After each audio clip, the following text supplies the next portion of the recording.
यह कहानी है पुरानी हवेली का रहस्य की, एक ऐसी जगह जहां कोई भी रात में जाने की हिम्मत नहीं करता था। गांव के किनारे एक बहुत पुरानी हवेली थी। लोग कहते थे कि वहां रात के समय अजीब आवाजें आती हैं, दरवाजे अपने आप खुलते बंद होते हैं और कोई धीमी धीमी फुसफुसाहट सुनाई देती है। बच्चों को वहां जाने की सख्त मनाही थी।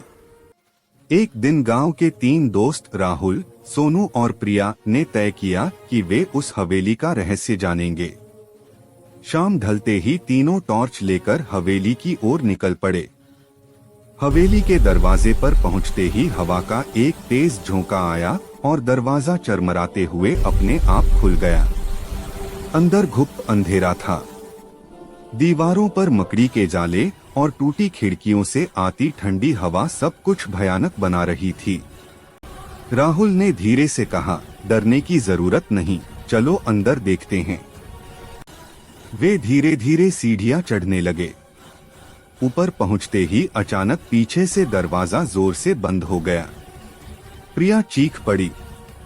सोनू ने टॉर्च की रोशनी उस ओर फेंकी तो दीवार पर एक पुरानी तस्वीर दिखी, एक औरत की जो सफेद कपड़ों में थी और जिसकी आंखें मानो उन्हें देख रही थीं।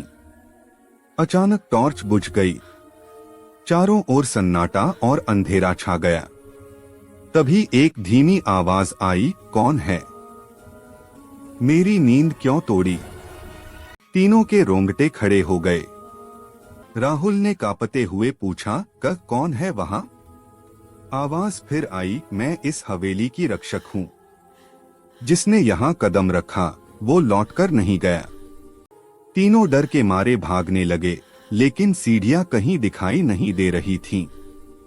तभी एक हल्की नीली रोशनी चमकी और सामने वही औरत दिखाई दी।